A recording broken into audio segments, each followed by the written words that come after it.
Welcome, everyone. We're just going to give folks a moment to pile in.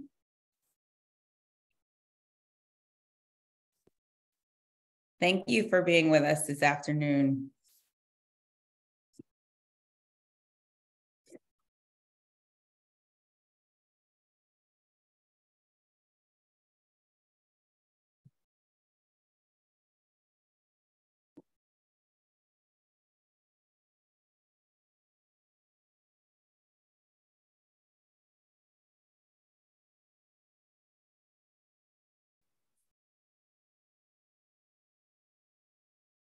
Good afternoon, and thanks so much for joining us to discuss the state of education in New York State and some of our policy recommendations for the 2023 legislative session. I am Dia Bryant. I am the proud executive director of the Education Trust New York. We are a nonprofit advocacy group dedicated to eliminating gaps in education and equity, and specifically opportunity gaps that hold far too many students back from reaching their full potential, from early childhood on through college. We are a proud part of the New York Equity Coalition, which is a civil rights, education, parent, and business organizations who are all committed to fighting for the higher achievement and even greater opportunities for all students across the state of New York. This morning, we are excited to have an amazing group of advocates and stakeholders from across the state join us to discuss the overall state of K-12 education in our state and some of the key findings that our groups have found over the last several months. We'll hear from the Education Trust New York team about equity highlights from Governor Hochul's State of the State address and some specific policy recommendations for the 2023 legislative session. We're at a critical moment in our state when it comes to education.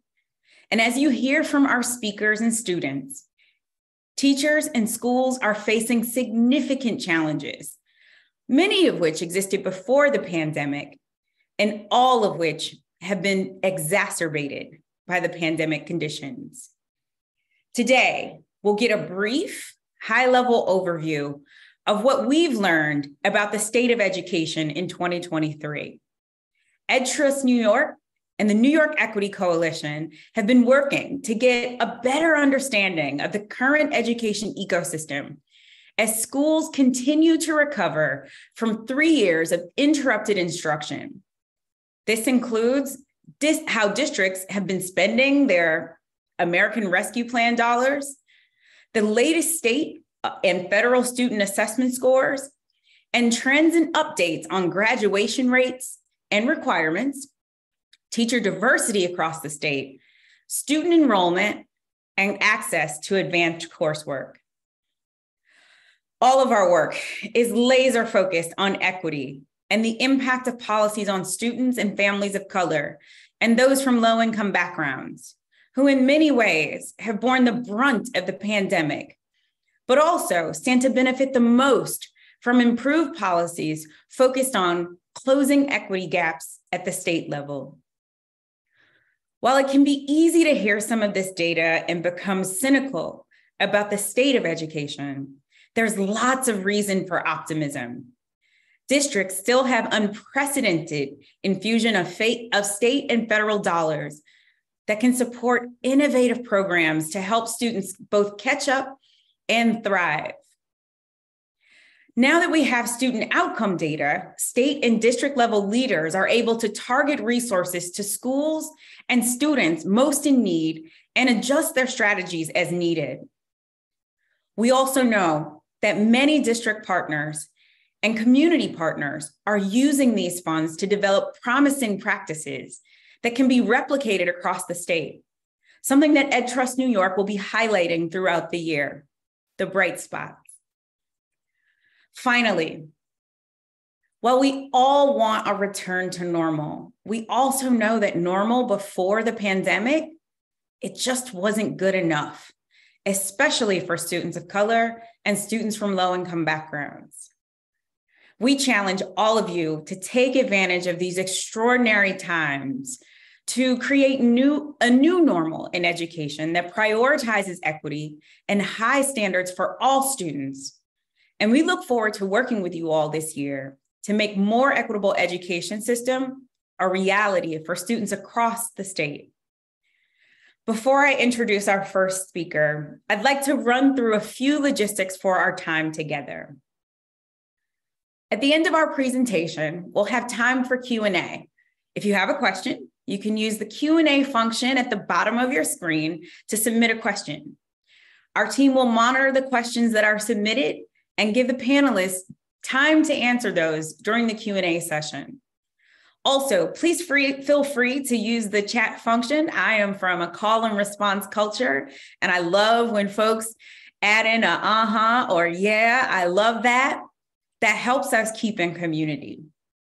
We're also recording this session, and we'll have the recording available for you later this week to share with your networks or with your teams.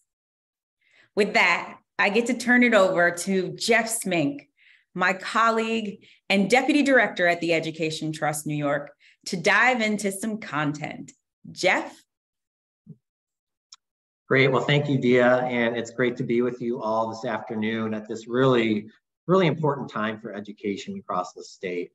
I have the real privilege of helping to lead our organization's policy work, and I'm really excited to share some of the great research and analysis that our team and partners have led over the last several months. It's really our hope that the information that we share today can be used by parents, by advocates, and by policymakers to develop and advocate for the type of policies and strategies that we know can improve equity and outcomes for students across the state. Our team and partners are excited to share some key findings about the state of education in New York, and many of these can be accessed in the reports that you'll see linked in the chat, along with our policy recommendations for this current legislative session. In addition to asking questions today, our team is happy to meet with anyone at any time to discuss these issues in more detail. And we'll put our contact information in the chat and at the end of this presentation, and we'll be happy to connect at any time.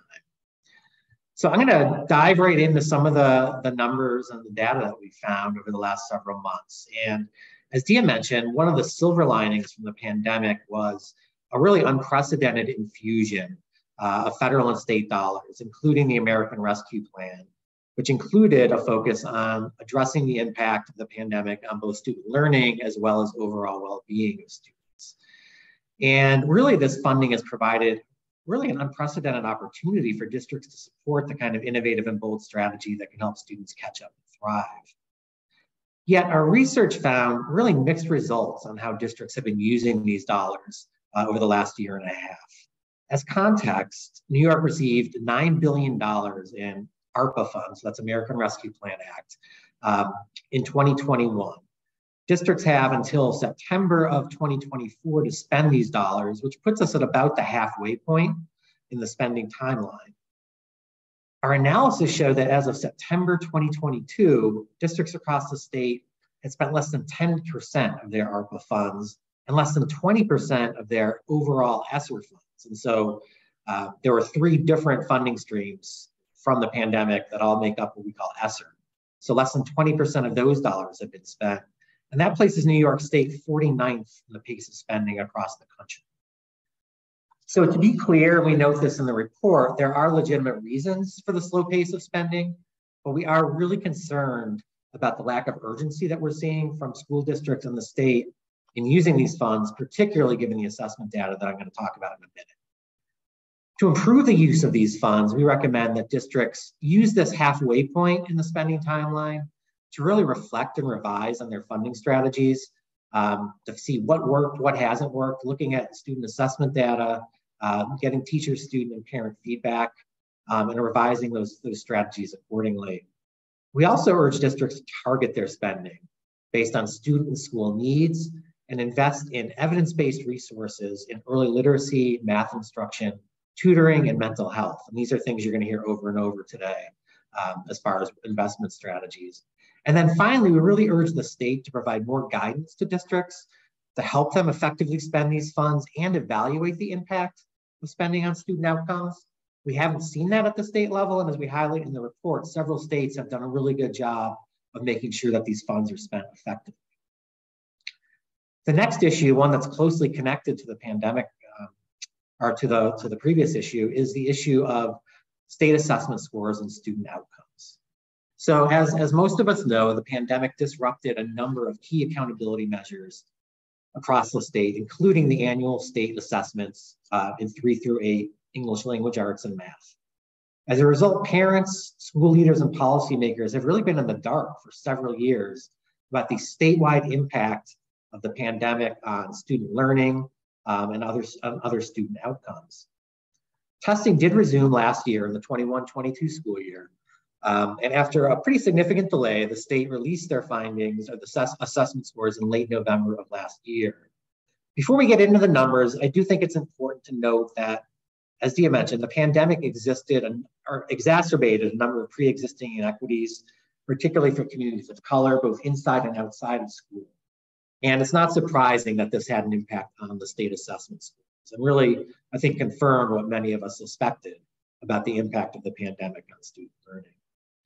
It's also important to note, assessments, as many of you are aware, can be a little bit controversial, but we really believe that while they're far from perfect, the state assessment scores can really be a key measure in monitoring student progress and can be used to drive resources to those students and schools most in need, while providing an objective measure for parents and policymakers to evaluate how funds are being spent. With that said, we are deeply concerned about the impact of the pandemic on student literacy and numeracy skills, which, to be clear, were not great before the pandemic. And again, as we suspected, have gotten worse. And so just want to share a few high-level findings from the state assessment scores. Looking at literacy, we see that less than half of all tested students across the state in grades 3 through 8 were proficient in ELA. That number goes down to 36% when we look at just at Black and Latinx students. And particularly troubling is what we see is a 6% decline in 3rd and 4th grade ELA progress. And as many of you know, 3rd grade reading proficiency is one of, if not the most important indicator of future student success. So that's something we're deeply concerned about. And digging in just a little bit further, that's not on your screen, but just to give you a sense, across the Big Five, ELA proficiency rates really ranged all the way from 49% in New York City, all the way down to 7% in my hometown of Rochester. So you can see, 13% in Rochester. So you can see, pretty wide range of outcomes there. And then one last data point, at the federal level, every 2 years, what's called the National Assessment of Educational Progress is given. And on the NAEP scores across New York State, 42% of students were below basic on literacy. These are 4th graders, meaning that students lack even partial mastery of key skills, which is the lowest level that's possible. So pretty sobering statistics, but to improve those outcomes, we recommend several things. One is to utilize those new state and federal funds that we've been talking about to invest in evidence-based early literacy instruction, aligned with the science of reading, which is something we'll talk about shortly, particularly in grades K to 3. We also advocate for high impact tutoring with targeted support to student subgroups below proficiency. And then finally, urge schools to really utilize their community partners to provide additional support around literacy after school and during the summer, right? We know that teachers are overwhelmed and burned out, and we think there's a big role there for out of school time providers to support this. Shifting over to the next issue, which is math. And again, similar to literacy, less than half of all tested students were proficient in grades 3 through 8 math. Particularly troubling, math proficiency declined by 9% between the 2018-19 and 21-22 school years, and only 24% of 8th graders were proficient. So similar to 3rd grade reading, 8th grade math is another really important transition point that has a big impact on how well students do in future advanced coursework and STEM courses. So that's really concerning. And then just taking a look at that NAEP score again. So we look at 4th grade NAEP math scores on the last 21-22, New York State ranks 46th nationally. So a lot of work to be done. And our math recommendations are pretty similar to our literacy recommendations. So again, utilize those new state and federal dollars. When we talk about state, that includes the foundation aid dollars that have been increased significantly to, again, invest in high quality instructional materials, something you'll hear a lot about, including evidence-based curricula and embedded professional learning opportunities. And again, this focus on high impact tutoring with targeted support to help kids catch up, again, after 3 years of interrupted instruction. So with that, I am going to now turn it over to my colleague from the New York Equity Coalition and United Way of New York City, Elizabeth Angeles, to discuss graduation rates and teacher diversity across the state. Elizabeth? Thank you so much, Jeff, and thank you, Dia, and all of you joining today for this important briefing on how we need to work together to ensure that we're adequately serving our students. As Jeff mentioned, my name is Elizabeth. I serve as the Vice President of Advocacy at United Way of New York City, and I'm glad to be speaking to you all today about some of the key issues that we're working on within the Equity Coalition. As Jeff mentioned, I'll be speaking about graduation measures and teacher diversity. I'm going to start with graduation rates and requirements, which is an issue that is a subject of much discussion across the state, due in part to the creation of a statewide Blue Ribbon Commission, of which I'm a part of. While New York's graduation rate has risen over 9% since 2016, recent changes to state graduation requirements make it difficult to know if recent improvements accurately reflect how well schools are preparing students for future success. These changes include pandemic-related Regents exam cancellations and regulatory changes that have provided more flexibility to earn a diploma. After reviewing recent data about the graduating class of 2021, we found that the vast majority, 71%, of graduates relied on at least one Regents exam exemption. Across the state, graduation rates for English language learners, students with disabilities, and students from low-income backgrounds have increased over the last 4 years. Yet their increases relied disproportionately on exam exemptions. In the Big Five school districts, we've seen that there is significant variance in graduation rates. This ranges from 69% in Rochester to 91% in Yonkers. In order to better support all high school students and ensure that diplomas actually prepare students for success in college and career, we have a few recommendations. Districts should utilize new federal and state funding to help students meet graduation requirements by identifying students that are at risk of not graduating and providing them with extra support, tutoring, and post-secondary planning. We also recommend to administer Regents exams to all eligible students and eliminate provisions that have lowered passing rates to 50%. Increasing the use of dual enrollment programs and improve access to advanced coursework across the state, particularly to students of color and from low-income backgrounds, will be critical. And finally, to maintain rigorous graduation requirements with an objective measure of student performance. The next issue that I want to dive into is teacher diversity across our state.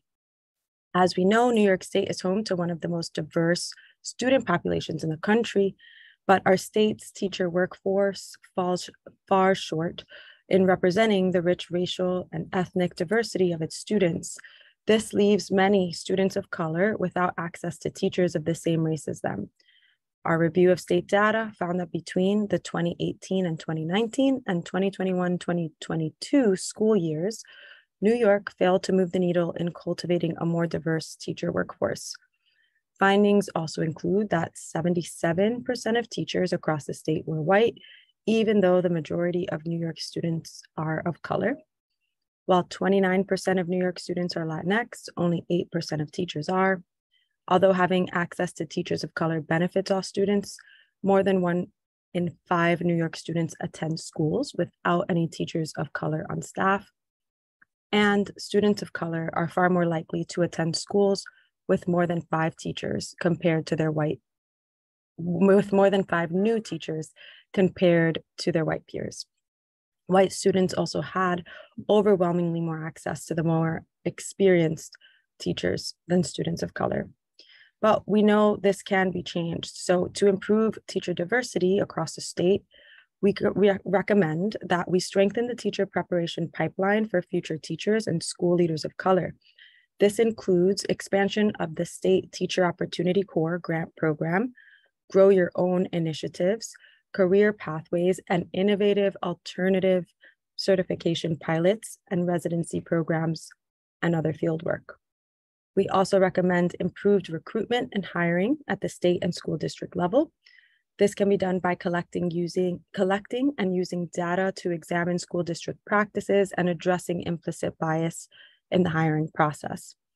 And last but not least, we recommend a focus on greater attention on retention, support, and career advancement for teachers of color by developing cohorts of educators of color, investing in mentorship and career ladders for current and aspiring teachers, school, and district leaders. With that, it is my pleasure to turn it over to an incredible leader and colleague in the work, Sam Radford, to discuss student enrollment and student access to advanced coursework. Thank you, Elizabeth. My name is Sam Radford. I am the director for the CAO Better Schools, Better Neighborhood program, as well as co-chair for We the Parents and a member of the Equity Coalition. One of our coalition's top priorities is advanced coursework and ensuring that all students have the opportunity to develop the skills necessary for success in college and career. Advanced coursework includes courses such as computer science, calculus, along with dual enrollment, advanced placement, and international baccalaureate. For far too long, students of color and students from low-income background have been less likely to be enrolled in these courses compared to their non-low-income and white peers. The New York Equity Coalition recently reviewed data from 2021-22 school year and found little change in access to advanced coursework in the middle and high school since the 2019-20 school year. Additionally, we learned that students from low-income backgrounds, which include American Indian, Black, Latinx, are underrepresented in the advanced coursework. They are also more likely than their white peers to attend schools where advanced courses are not offered. And even in schools that offer the advanced coursework, students who are from low-income backgrounds, Black and Latinx, are under-enrolled. Additionally, we learned that students who, we're gonna jump to our recommendations. So to improve course access for students of color and low-income background, we recommend the following. 1, to prioritize dual enrollment, advanced placement, and international baccalaureate programs in high-needs districts across the state. 2, to require school districts to provide every family with the information about course offerings, enrollment criteria, and support in multiple languages. Enable automatic enrollment in the next available advanced course for students that demonstrate readiness using multiple measures, with the option for families to decline enrollment if they don't want their children to participate. And also to incentivize collaboration between local school districts and institutions of higher education. Finally, we also want to share some trends on student enrollment across the state. While New York State have been experiencing declining enrollment for much of the past decade, the pandemic accelerated the trend in every region in the state, with New York actually leading the nation in enrollment loss between 2019-20 and 2021 and 22. Our most recent analysis of school enrollment trends over the past 5 years reveals major shifts across the state, showing decreases in traditional public and private schools and significant increases in charter schools and homeschools. We found that in every region in the state, traditional public school enrollment declined in 2017-18 and 2021-22. And with overall statewide decline of 8%. Enrollment in New York State public charter schools increased by 24%, while homeschool increased by 113%. In our big city districts, Rochester School District and New York City School District had the most dramatic declines, being 15% and 13% respectively. To address declining enrollment, we recommend the following. 1, Create infrastructure for authentic parent engagement. Schools with effective parent engagement strategies can better understand and address issues and barriers that can lead to student disenrollment. 2, collect and share bright spots. Even before the pandemic, traditional public schools were experiencing enrollment declines in New York. However, that does not mean that there are not great schools available for the state students, and school leaders need to highlight promising programs for parents. 3, examine the root causes of enrollment changes. Actually, early data suggests that some of the enrollment changes in New York may be driven by declining birth weights. However, additional factors may be contributing to the recent trends, and district leaders should be preparing for difficult decisions ahead, including district right-sizing plans and, unfortunately, school closures. And finally, invest in a cradle-to-career state longitudinal data system to better understand that what types of students are transitioning between different educational options within New York and or leaving the state altogether. Now I am really happy to turn it over to my wonderful colleague, Kaleema, and she's gonna close out the presentation with an update on the equity proposals in the governor's State of the State address, and we'll overview the Ed Trust and the New York Equity Coalition's policy priorities that we will be working on this legislative session. Kaleema? Thank you, Sam. I am Kaleema Johnson, the Associate Director of Advocacy and Partnerships at the Education Trust, New York. Before I start, I just want to remind everyone to put your questions in the Q&A function at the bottom of your screen, as we'll open up for discussion shortly. But before we do that, I wanted to share some important equity proposals that were included in Governor Hochul's State of the State address, as well as some issues we're looking forward to educating leaders about this legislative session. Overall, the governor's agenda includes several strong K-12 equity proposals, but it's also missing some key priorities. First, the good news. We are thrilled the governor included the following key priorities that will increase educational equity: historic new investments in public education through foundation aid, the establishment of high-impact tutoring programs across the state to address unfinished learning, the creation of new early college, high school, and pre-tech programs, increased support for youth mental health, the creation of a robust high school college workforce pipeline. However, there are several areas where New York students need greater investments in educational equity. We are working alongside our partners, striving to address these inequities. They include teacher diversity.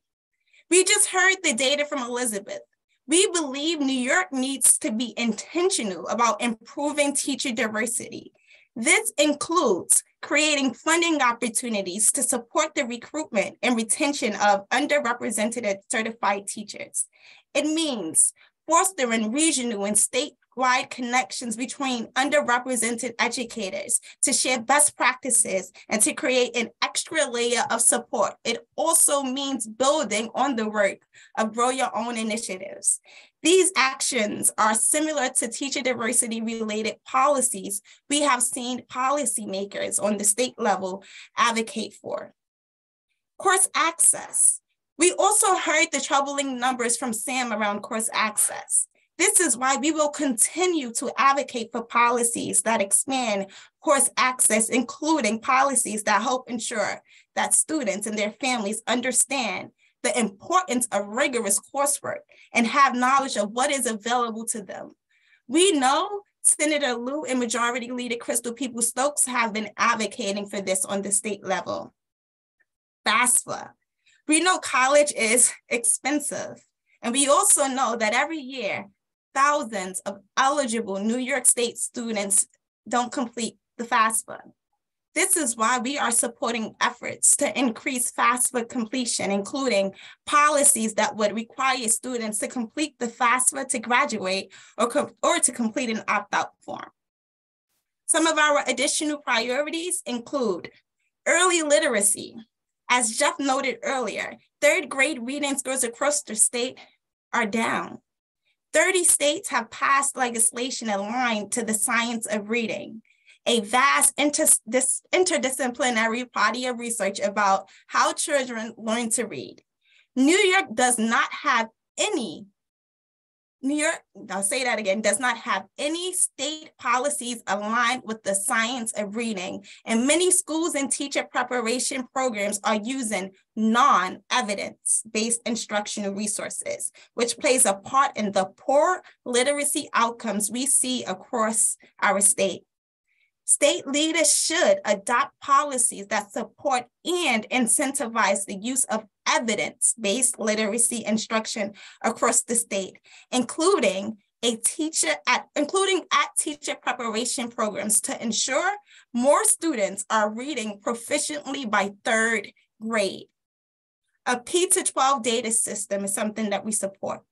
New York is in desperate need of a comprehensive system that connects statewide data from early childhood through K-12 post-secondary education and the workforce. We support the adoption of a P-12 data system that would help leaders answer policy challenges, target resources, and better support students on their educational journey. We believe all these issues are crucial to the success of New York students, and we are looking forward to sharing our research with state and local leaders in the coming months. Now, I'll turn it back to my colleague, Jeff, who will open the discussion up for questions. Jeff? Great, thank you, Kaleema. And so you'll see here on the screen, we have all of our contact information, so please do feel free to reach out at any time. So I wanted to see, are there any questions either in the Q&A or people can just jump right in?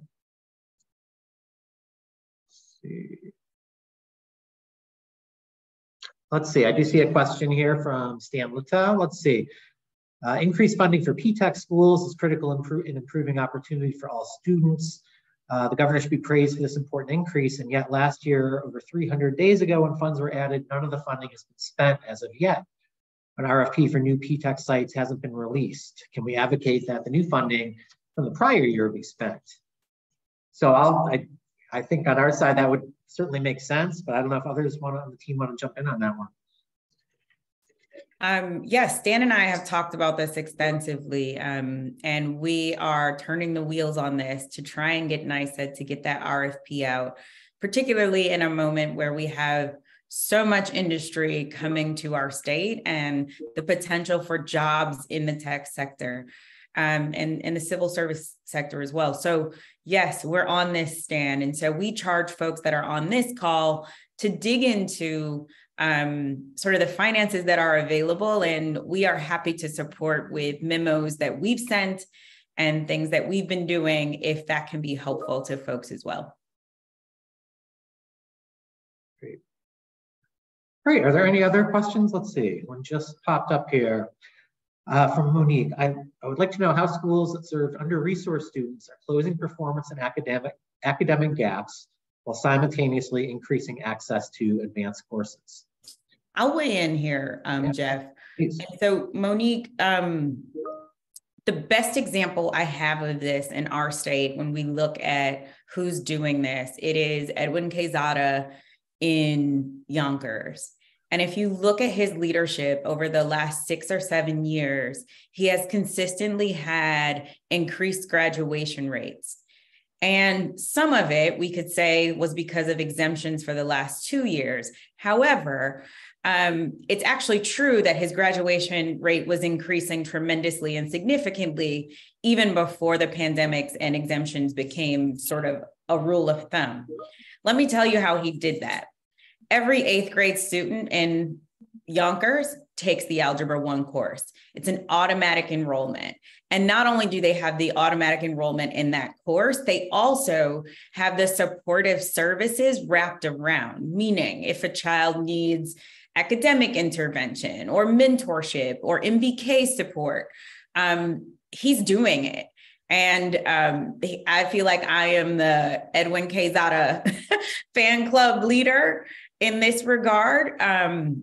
but would be happy to make that connection if that could be helpful to learn and understand his strategy. You truly have an instructional leader that knows what works. Yeah, thank you for that, Dia. And that's, as we mentioned earlier, one thing we want to do at Trust and the Equity Coalition is really highlight some of those bright spots across the state. So if you know of any that we don't know about, please do reach out, because we're always looking to highlight good practices. So we have another question here. Can you explain why so little of the ARPA funds have been spent? So that is a great question, which I'll start on. And we do address this in the report that we put out. So there are several reasons. One of them is that districts have, there's a delay in the way funds are spent. So the 10% figure that I shared was basically funds that districts had spent in that 2020-21 school year. So it doesn't reflect funding that is spent most recently. So there's a lag in reporting. So it doesn't give like the most accurate reflection. There's also been, things that other people have seen, like supply chain disruptions, those sorts of things. There's been some bureaucratic hurdles in getting the funds spent. And one thing that a lot of districts have shared too is a challenge in finding staff, right? Or finding the capacity to implement programs. So for example, a focus on mental health, schools have found a hard time finding counselors and social workers and those kinds of things, as well as sometimes difficulty finding teachers. So there are some legitimate reasons, but again, as we shared, I think we're more concerned about what we see as sort of a lack of urgency in getting those funds out, as well as a focus on, are they spent effectively, A, and B, are we monitoring the impact so that, we know what worked and what didn't work. So we should get updated data, as it comes, and we'll share that to give a sense. But I think the one takeaway is that districts still have a lot of dollars out there. Again, whether it's federal dollars, ARPA, whether it's foundation aid dollars. And so the key is how they use those, and if they are, again, targeting it to where the needs are. And we know from the data we shared that the needs are great and the needs are out there. I'd also share on that one from the district perspective. There are so many different vendors with so many different ideas and so many different proof points. And many of the districts have been in crisis, trying to return to a new normal. And so I think that if there are folks on this call that are like, hey, I know this evidence-based thing and it's working in my district, we need more opportunities for cross-pollination and collaboration, because there may be things working in, Long Island districts that, some of our upstate districts could know. So really, I think what's also missing here is some form of leadership around the collaboration and around sort of sharing ideas and things that are working in your communities. And if you have things that we can uplift, please share them, and we're happy to put them out to our networks as well. Yeah, and just really quick adding to that, in the report, we highlight what a few states have done around that leadership issue. So would encourage people, if they're interested. North Carolina and Connecticut have done some really innovative work around state leadership and research and monitoring the outcomes. Any other questions? Okay, doesn't seem to be. So I really want to thank everyone for joining us this afternoon. I know it's a busy time of year. And as we noted, all of our contact info is here. We would love to talk with you more and can go into depth on any of these, the data that we found or any of the priorities that we've outlined for the legislative session. Anyone else want to add anything? Great. Well, thanks all. We'll be in touch. Thank you.